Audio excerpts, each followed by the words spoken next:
When I was 16, most of the kids around me were thinking about their next test, their next crush, their next party. I was sitting on transhumanist forums running long-range threat models on what happens if immortality arrives before justice. I'd just come out of my radicalized Tea Party phase, where my brain had been marinated in apocalyptic narratives. The habit I carried out of that wasn't faith in prophecy. It was the constant strategic framing of what happens when systems break down and who gains from it.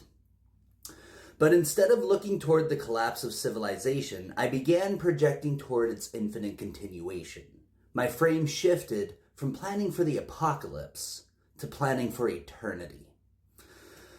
That difference in vantage point changes everything, because once you stop assuming an ending, every structural flaw you leave unaddressed becomes magnified. An oligarch's monopoly today isn't just a temporary injustice. It metastasizes into a multi-millennial tyranny if left unchecked. A centralized control system doesn't just threaten freedom now. It calcifies into a permanent architecture of domination that could last until the stars burn out.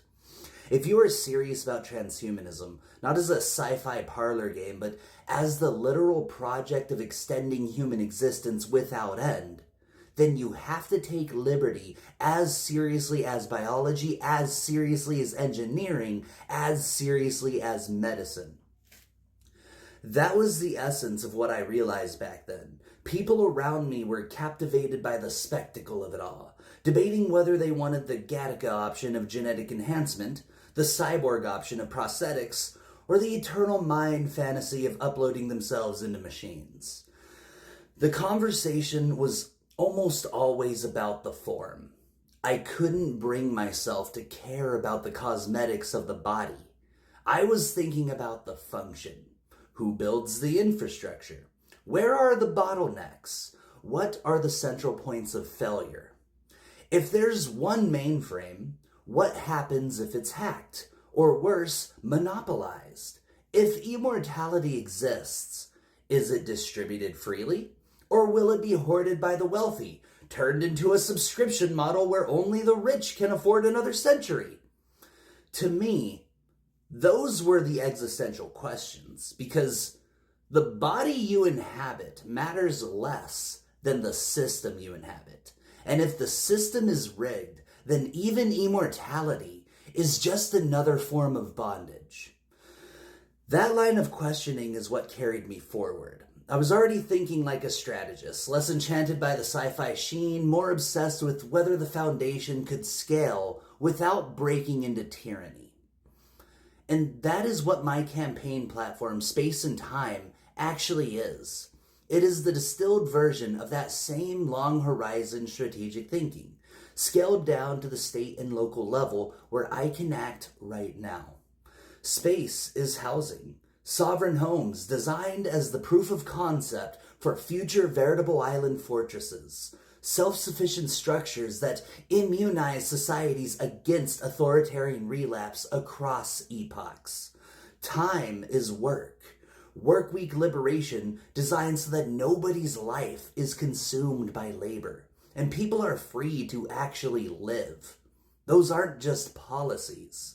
They are the structural conditions of liberty that, if built now, will ripple forward across generations. They are the same safeguards that make sure immortality doesn't collapse into aristocracy, but translated into the immediate struggles of Minnesota families.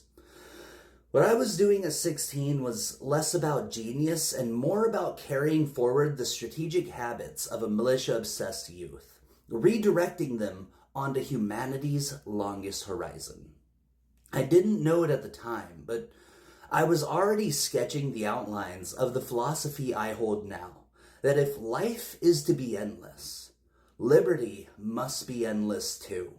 That if we can stretch our existence across millennia, we must stretch justice, solidarity, and sovereignty with it, or else all we have built will harden into the most permanent and inescapable tyranny the world has ever known. That is the long view of liberty. It isn't just a moral principle, it is the only durable strategy for a transhumanist future. The question is not whether we can make people live forever. The question is whether those lives will be free.